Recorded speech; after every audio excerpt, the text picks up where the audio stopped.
Assalamualaikum warahmatullahi wabarakatuh. Nama saya Muhammad Fadil dan pada hari ini saya akan menjelaskan tentang penggunaan penilaian acuan patokan atau PAP dan penggunaan penilaian norma atau PAN. Adapun pengertian dan tujuan penggunaan penilaian acuan patokan dan penggunaan penilaian norma adalah: penilaian acuan patokan adalah penilaian yang mengacu kepada tujuan instruksional atau untuk mengukur tingkat penguasaan peserta didik terhadap perilaku yang terdapat dalam tujuan instruksional khusus tersebut. Sedangkan penilaian acuan norma adalah penilaian yang mengacu pada norma untuk menentukan kedudukan atau posisi seorang peserta didik di antara kelompoknya. Selanjutnya, teknik pengolahan dengan menggunakan pendekatan penilaian acuan patokan atau PAP.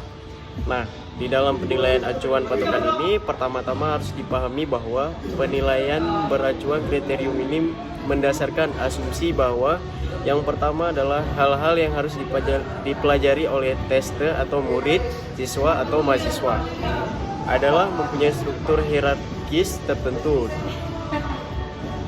dan masing-masing taraf harus dikuasai secara baik sebelum tes tadi maju atau sampai pada taraf selanjutnya.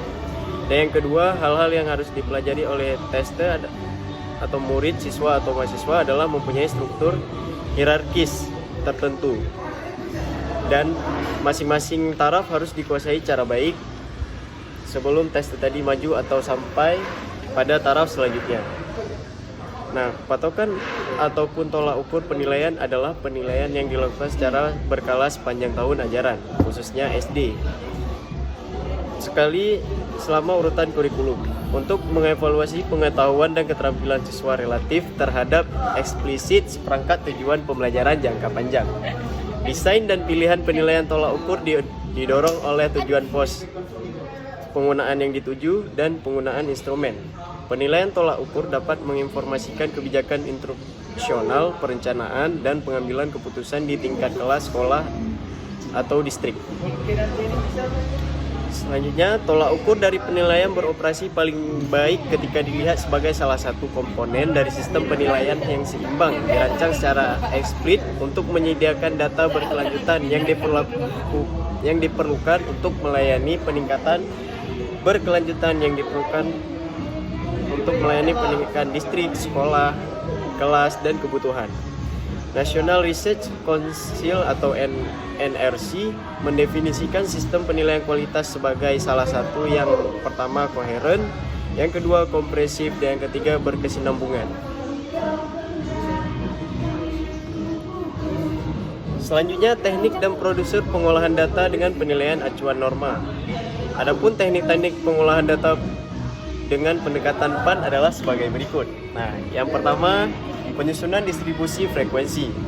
Adapun prosedur penyusunan distribusi frekuensi adalah: yang pertama, urutkan data dari yang terkecil hingga yang terbesar, dan yang kedua, mencari jarak atau range. Rumusnya R sama dengan nilai maksimum dikurang nilai minimum. Selanjutnya, mencari banyak interval kelas atau K. K sama dengan 1 ditambah 3,3 log N. Nah, keterangannya, K adalah banyak kelas, N banyaknya data, dan 3,3 adalah bilangan konstanta. Selanjutnya, mencari panjang interval kelas atau I. I sama dengan R tambah 1 banding K.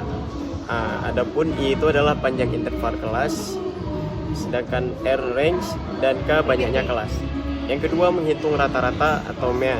Yang ketiga, menghitung standar deviasi. Dan yang keempat, menyusun pedoman konversi. Baik, sekian dari saya. Lebih dan kurang saya mohon maaf. Assalamualaikum warahmatullahi wabarakatuh.